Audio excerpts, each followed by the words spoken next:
हर रोज India में हजारों लोग फिटनेस कंटेंट बनाना शुरू करते हैं। सबका एक ही सपना होता है, इंस्टाग्राम पर ग्रो करना, लाखों फॉलोअर्स बनाना और फिटनेस से अपना कैरियर बनाना। पहले कुछ दिन फुल मोटिवेशन के साथ रील बनती है, वर्कआउट वीडियो अपलोड होती है, ट्रेंडिंग ऑडियो यूज होते हैं, लेकिन एक महीने बाद भी जब व्यूज नहीं आते, फॉलोअर्स नहीं बढ़ते और कोई क्लाइंट या ब्रांड कोलैब नहीं मिलता, तब ज्यादातर लोग बोलते हैं इंस्टाग्राम खराब है, ये बायस्ड है, इसका एल्गोरिदम काम नहीं कर रहा है, फलाना फलाना फलाना। लेकिन सच ये है कि प्रॉब्लम इंस्टाग्राम में नहीं, स्ट्रेटजी में होती है। और सबसे शॉकिंग बात ये है कि बहुत सारे फिटनेस क्रिएटर अच्छा कंटेंट बनाते हैं फिर भी ग्रो नहीं करते। इस वीडियो में मैं तुम्हें एग्जैक्टली वही ब्लूप्रिंट दूंगा जो अगर मुझे 0 से एक फिटनेस पेज ग्रो करना होता तो मैं फॉलो करता। अगर तुम जिम ब्लॉगर हो, फिटनेस कोच हो, ट्रांसफॉर्मेशन क्रिएटर हो या फिटनेस इन्फ्लुएंसर बनना चाहते हो तो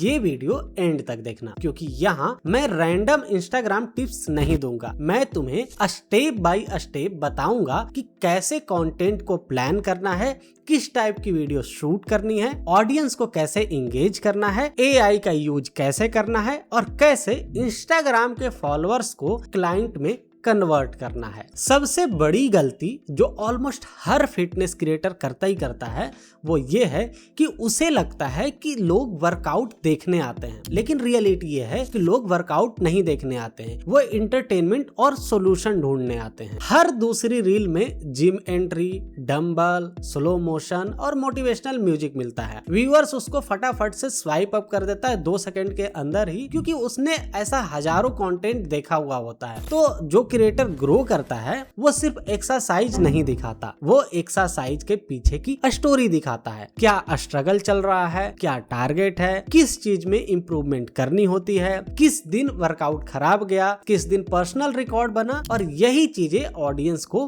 कनेक्ट करवाती है। नो डाउट कि परफेक्ट बॉडी लोगों को इम्प्रेस करती है, लेकिन इम्परफेक्ट जर्नी ही लोगों के साथ रिलेशनशिप बनाती है। अगर मेरा फिटनेस पेज होता तो मैं कभी सिर्फ वर्कआउट अपलोड नहीं करता, मैं हर रील के पीछे की स्टोरी क्रिएट करता। अगर आज मुझे 0 से एक फिटनेस पेज बनाना हो तो सबसे पहले मैं ये डिसाइड नहीं करता कि मुझे क्या अपलोड करना है, मैं ये डिसाइड करता कि लोग मुझे किस वजह से याद रखेंगे। क्या मैं फैट लॉस एक्सपर्ट हूँ, मसल गेनर क्रिएटर हूँ या जिम ब्लॉगर हूँ या फिर अपना कोई रियल फिटनेस जर्नी शेयर करने वाला एक क्रिएटर हूँ। पोजीशनिंग क्लियर होते ही कंटेंट बनाना बहुत आसान हो जाता है। मैं अपने कंटेंट को सिर्फ रील की तरह नहीं बल्कि एक वेब सीरीज की तरह प्लान करता। हर वीडियो की एक स्टोरी होती, एक पर्पस होता और एंड में ऐसा होता कि व्यूअर्स अगली वीडियो देखना ही चाहे, जिससे फॉलोअर्स भी बढ़ते। जिम ब्लॉग शूट करते वक्त मैं सिर्फ एक्सरसाइज रिकॉर्ड नहीं करता, मैं जिम जाने से पहले का मूड रिकॉर्ड करता, आज का गोल बनाता, अगर वर्कआउट खराब गया तो वो भी दिखाता, अगर किसी एक्सरसाइज में फेल हुआ तो वो भी दिखाता कि क्यों फेल हुआ, और अगर कोई इंटरेस्टिंग लर्निंग मुझे मिलती तो वो भी मैं इंक्लूड करता। एट द एंड लोग जिम देखने नहीं आते हैं, वो तुम्हारा प्रोग्रेस और एंटरटेनमेंट देखने आते हैं। मैं अपना कंटेंट इन 4 पार्ट्स में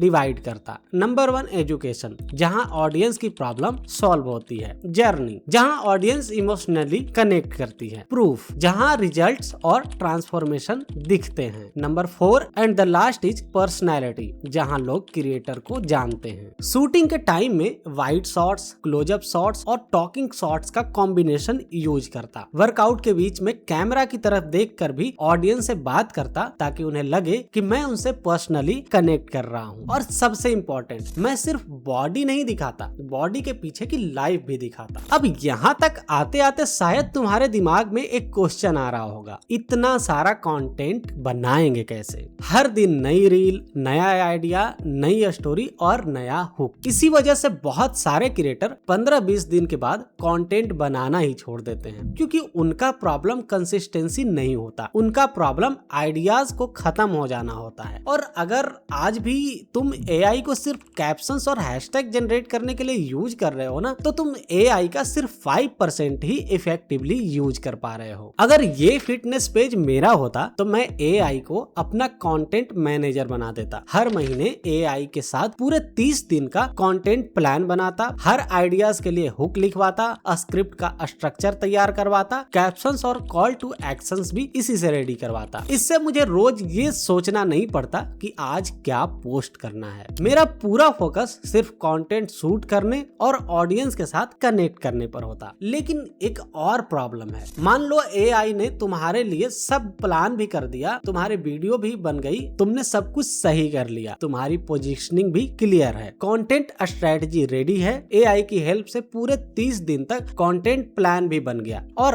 तुम कंसिस्टेंसी रील भी अपलोड कर रहे हो। अब मान लो तुम्हारी एक रील वायरल हो गई, 50,000 व्यूज आ गए, 500 कमेंट्स आ गए, लोग डाइट, वर्कआउट और पीडीएफ कमेंट करने लगे। कुछ लोग डीएम में कोचिंग की फीस पूछ रहे हैं और कुछ कंसल्टेशन बुक करना चाहते हैं। अब एक सिंपल सा क्वेश्चन है, क्या तुम पर्सनली हर कमेंट का रिप्लाई दोगे, हर डीएम को हैंडल करोगे और हर इंटरेस्टेड बंदे का रिकॉर्ड मेंटेन करोगे? ऑब्वियसली नहीं। और इसी स्टेज पर मैं स्नैप डीएम का यूज करता हूँ। जैसे ही कोई कमेंट करता है तो स्नैप डीएम उसको ऑटोमेटिकली कमेंट का रिप्लाई करता है और उस पर्सन को डीएम भी भेज देता है। अगर जरूरी हो तो उसी कन्वर्सेशन में लीड भी कलेक्ट कर लेता है, ताकि बाद में तुम फॉलो अप करके उसे क्लाइंट बना सको। और ये सिर्फ ऑटोमेशन तक लिमिटेड नहीं है। अगर मुझे अगले हफ्ते का कंटेंट बनाना है तो मैं सबसे पहले ये देखता हूँ कि फिटनेस नीच में अभी कौन सा हॉट टॉपिक चल रहा है। तो यहीं पे काम आता है स्नैप डीएम का हॉट टॉपिक फाइंडर, जहां मुझे ट्रेंडिंग टॉपिक्स ढूंढ कर दे देता है। फिर उसी टॉपिक पर वायरल स्क्रिप्ट राइटर का यूज करके मैं उससे अपना स्क्रिप्ट लिखवा लेता हूँ, बिल्कुल मेरे ही टोन में। और कंटेंट कैलेंडर में मैं पूरे महीने का कंटेंट ऑर्गेनाइज कर लेता हूँ। इस टूल में मेरा फेवरेट फीचर ये है कि जब भी कोई मेरी रील या डीएम से